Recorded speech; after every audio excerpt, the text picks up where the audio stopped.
Bonjour à tous, j'espère que vous allez bien. On se retrouve aujourd'hui avec un nouvel update lecture sur les 2 dernières semaines que j'ai pu, où j'ai pu lire. Je suis désolée encore pour le fond et pour la luminosité, je m'excuse d'avance, j'ai changé de place.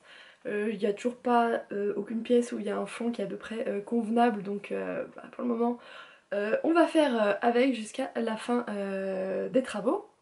Mais donc voilà, après cet aparté, on va commencer tout de suite avec les lectures que j'ai pu faire. Il y a pas mal de lectures en VO. Au final, j'ai 3 livres à vous présenter sur ces 2 dernières semaines et 2 lectures que je suis en train de faire actuellement. Donc la première lecture, c'était The Sin Eater Daughter de Melinda Salisbury qui est sortie en français sous le nom de L'Héritière. Je crois que c'est aux éditions Non, c'est pas au Michel Lafon. Je me rappelle plus dans quelles éditions ce livre est sorti en français. Je vous mettrai le nom, j'allais dire la marque, mais non, non, non. L'éditeur par ici avec bien sûr la couverture, donc ce sera plus simple pour vous. Donc dans ce livre, c'est de la fantasy où on a une jeune fille, Twyla, qui a un don particulier, qui a été élevée hors de sa famille en fait, qui est élevée au palais royal et qui ne peut toucher ou effleurer personne parce que cette personne mourrait tout de suite du poison en fait qu'elle a sur sa peau. Donc elle a une vie qui est euh, assez compliquée, elle est assez renfermée sur elle-même, assez seule puisque personne, enfin tout le monde la craint et le fait qu'elle ait cet étrange pouvoir vient du fait que elle a été bénie un peu par les dieux qui protègent ce royaume-là. Et c'est ce qui fait qu'elle ait cette étrange, c'est une étrange arme au final au service du royaume et en particulier de la reine. Mais son monde va un peu changer quand elle va rencontrer le jeune homme qui va prendre la suite des gardes qui la suivent et qui va l'ouvrir un peu plus au monde. Je suis en train de réfléchir au nom de ce jeune homme-là, je vais y arriver. C'est Leaf, voilà, Leaf. Et alors, pour parler de cette lecture, hein, ça fait déjà 2 semaines que je l'ai lu, alors voilà, tout n'est plus tout frais dans ma tête, mais j'ai bien aimé dans l'ensemble, surtout le fait que Twilight ait cet étrange pouvoir, on ne sait pas trop d'où ça vient, ça a fait quelque chose un peu plus mystérieux dans le livre. Le fait aussi, enfin toute la sensation de secret, enfin une ambiance assez lourde en fait qui règne au palais parce que tout le monde a peur de la reine qui est très très froide et qui peut décider d'exécuter quelqu'un comme ça juste parce qu'aujourd'hui elle ne supporte pas cette personne. Ce qui fait que voilà, Twyla vit dans un environnement qui est très dur, très froid, très sombre et qu'elle a peur en fait de s'attacher aux gens qui l'entourent et donc en particulier à Leaf, surtout à partir du moment où elle se rend compte qu'elle commence à bien l'aimer et à bien discuter avec lui. Elle a peur un peu d'elle-même, elle ne comprend pas pourquoi elle est un peu cette personne qui ne peut toucher personne, pourquoi on a fait un peu don de quelque chose qui n'est pas vraiment un don. Au final c'est plutôt une espèce de malédiction, elle s'en rend compte. Par contre, le point que j'ai un petit peu moins aimé, c'est la romance qui va s'installer. J'ai trouvé que Tola faisait trop vite confiance à Leaf et à tout ce qu'il pouvait lui dire. Je vous l'accorde, quand on a vécu seul, un peu cloîtré, euh, à ne pouvoir toucher personne, quand une personne commence à s'attacher à vous et à montrer voilà, ce qu'elle ressent un peu pour vous, je pense que c'est facile de sauter dans les bras de cette personne sans vraiment y réfléchir, mais j'aurais aimé un peu plus de challenge, que ce soit un peu plus long et que cette romance n'aille pas trop vite. Là-dessus, c'est un point voilà, qui m'a un peu... que j'ai un petit peu moins aimé du coup, mais la fin rattrape le tout. On a des révélations qui se passent, qui vont faire chambouler un peu la donne. Tout ce qu'on croyait acquis, bah, y a des choses dont on se rend compte que ah bah non, en fait, voilà, celui-là il pensait plus comme ça ou comme ça. Donc voilà, j'ai bien aimé cette fin, je pense que du coup je lirai la suite parce que voilà, ça m'a donné quand même envie de savoir ce qui allait se passer par la suite. mais ça n'a pas non plus été un coup de cœur de tous les temps, même si j'ai passé un bon moment avec ce livre. Le livre que j'ai lu ensuite, c'est Snow Like Ashes de Sarah Rash, voilà, qui n'est pas sorti celui-ci en français mais seulement en anglais, avec une couverture là aussi magnifique. Je vous l'avais déjà présenté dans mon dernier book haul. Ici aussi c'est de la fantasy, donc je suis restée quand même dans cet univers là la semaine, enfin dans les 2 dernières semaines. Et là on entre dans un royaume qui est divisé, c'est pas vraiment un royaume, c'est on va dire une terre qui est divisée en divers royaumes, des royaumes de, des saisons et les royaumes du rythme. Et dans les royaumes des saisons, on a le royaume de l'hiver qui est tombé au royaume du printemps il y a des années parce qu'ils ont été attaqués. La reine et le roi ont été tués et les réfugiés ont été faits un peu esclaves de ce royaume du printemps, à part un petit groupe de quelques guerriers dont Meira fait partie. Elle n'a jamais connu le royaume de l'hiver, elle était en fait encore bébé quand des personnes l'ont recueillie pour s'échapper de la guerre qui faisait rage. Et ce petit groupe de personnes veut essayer de retrouver la moitié d'un médaillon, et du coup le médaillon entier surtout, qui appartenait à la reine de l'hiver, parce que en fait chaque royaume a un médaillon qui lui confère un certain pouvoir. Et depuis que le médaillon de l'hiver a été brisé, les descendants de l'hiver n'ont plus de magie et du coup sont moins forts face à l'armée du printemps. Et voilà, on a Meira qui a été un peu, qui a été entraînée au combat, mais un peu surprotégée, qui a envie de tout donner pour ce peuple, pour l'hiver, et surtout pour le futur roi avec qui elle a été au final élevée et qui est devenu un peu plus qu'un ami, même s'ils savent qu'ils pourront jamais être ensemble puisque c'est le futur roi et elle une orpheline de classe inférieure. Et voilà, elle va partir un peu, elle va essayer de partir à la conquête de ce médaillon. Ça va l'emmener avec ses compagnons à travers divers royaumes, même si on les rencontre pas tous.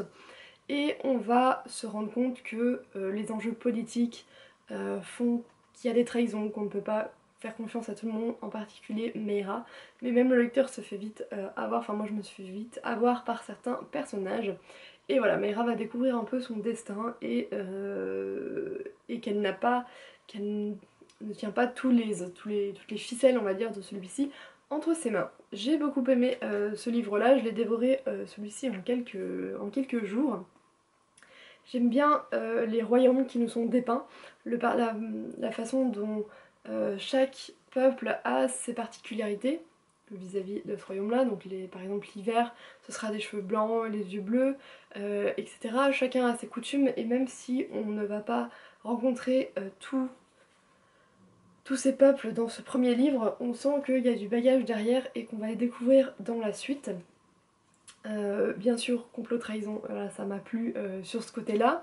Et le fait que ce soit plus action que romance, on n'a pas vraiment de romance dans ce livre-là. Et voilà, même si j'aime beaucoup les livres de romance, ça m'a fait du bien que tout ne soit pas centré là-dessus dans un livre fantasy. Et voilà, que ce soit plus centré sur Meira, sur le fait qu'on la voit grandir, prendre des responsabilités et comprendre un peu le monde dans lequel elle doit évoluer, dans lequel elle évolue même, et toutes les décisions qu'elle doit prendre, même si parfois ce ne sont pas forcément les bonnes. Voilà, j'ai beaucoup aimé ce personnage-là. Tous les personnages qu'on rencontre aussi, ils ont chacun une particularité, ils apportent tous quelque chose à l'histoire. Franchement, il n'y a pas de lenteur, on s'embête pas du tout en lisant ce livre. C'est très facile de le dévorer et d'arriver à la fin. J'ai très hâte de lire la suite qui sort à la fin du mois, si je me souviens bien, ou en tout cas ce mois d'octobre.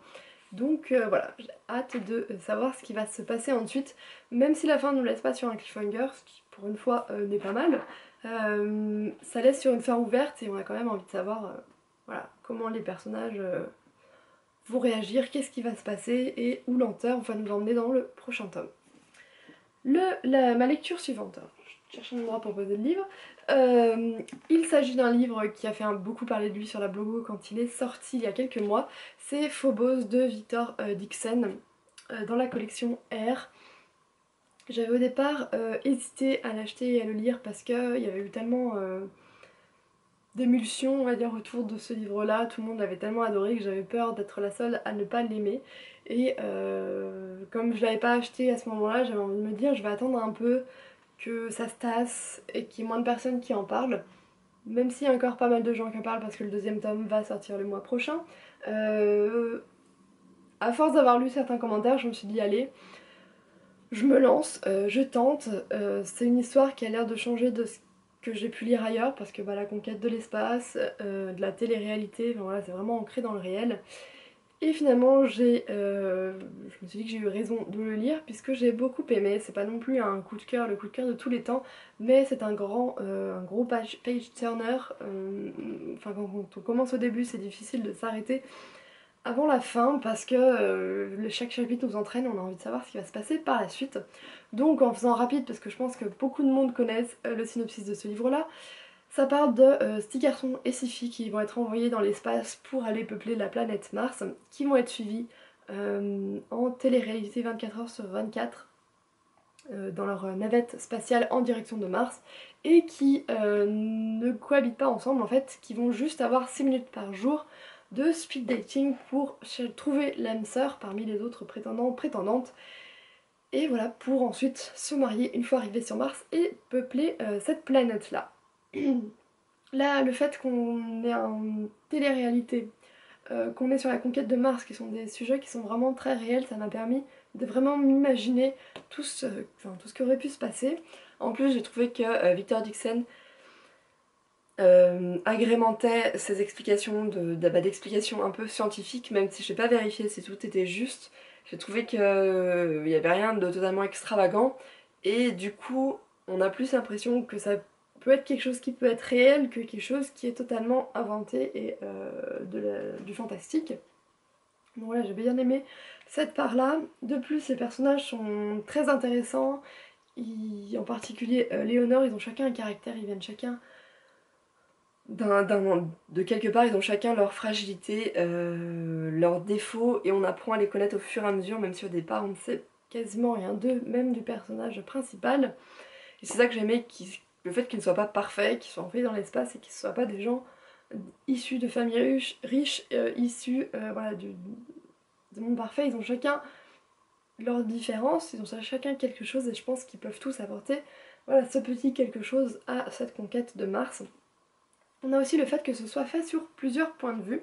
Donc on est tantôt dans la navette spatiale, donc du point de vue de Léonore, et tantôt sur Terre, du point de vue là de plusieurs personnages sur Terre, mais qui chacun joue un rôle particulier dans cette histoire, parce qu'on va se rendre compte que tout n'est pas beau, qu'il y a des secrets assez dangereux qui se trament, en particulier sur Terre, mais aussi dans l'espace, que chacun se révèle un peu, enfin chaque personnalité se révèle quand elle n'est pas avec les autres, mais plutôt en speed dating. Et c'est ça que j'ai bien aimé parce que, en fait, le lecteur est complice de ceux qui sont sur Terre. On sait des choses que par exemple Léonore ne sait pas, ou que ceux qui sont, enfin les 6 prétendants et prétendantes ne savent pas. Et à chaque fois je me disais, comment est-ce qu'ils vont le découvrir? Est-ce qu'ils vont le découvrir?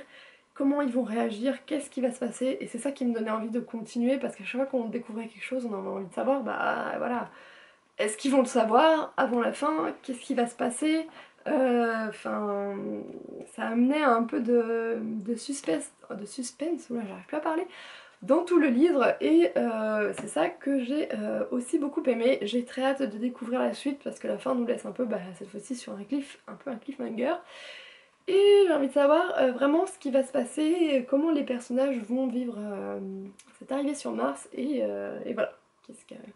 Où est-ce que l'auteur va nous emmener, mais en tout cas, je vous recommande ce livre. En plus, c'est un auteur français qui avait écrit aussi Animal, que j'ai lu.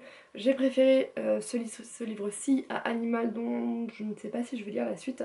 Mais voilà, franchement, foncez, c'est très actuel, c'est très dans l'air du temps, et ça fait plaisir à lire. Pour mes lectures actuelles, En ce moment, je suis en train de lire 2 livres totalement différents. Donc il y a The Queen of the Tearling de Erika Johnson, qui va être adapté en film je crois, enfin les droits ont été vendus et je crois que Emma Watson va jouer le rôle principal. C'est de la fantasy, ça parle d'une princesse qui va retourner sur son trône après avoir été élevée en dehors du palais. Je vous en dis pas plus, je vous en dirai plus quand j'aurai lu. Pour le moment j'aime bien, même s'il y a parfois j'ai un peu du mal à re-rentrer forcément dans le livre quand je suis un peu fatiguée. Mais je compte l'avancer, il est quand même assez gros, donc peut-être que j'aurais pas fini la semaine dernière. Surtout qu'en même temps je suis en train de lire sur ma liseuse à un détail près, je crois que c'est de Sophie Higgins, je crois que c'est ça. Qui là est une romance qui m'a été conseillée par Myriam de Everbook Autrement. Je vous mettrai en barre d'infos le lien vers sa chaîne YouTube. Voilà, j'avais envie de quelque chose aussi en même temps de plus léger, surtout pour le week-end. Donc pour le moment j'en suis vraiment au tout début, mais j'aime beaucoup, je vous en parlerai lors d'un prochain update lecture. C'en est tout pour cette vidéo, n'hésitez pas à me dire si vous aussi vous avez lu ces livres et ce que vous en avez pensé, ou alors ce que vous êtes en train de lire en ce moment, est-ce que vous me conseillez de lire, je serais ravie d'en discuter avec vous. Sur ce, je vous souhaite une bonne semaine, de très bonnes lectures et puis à très bientôt.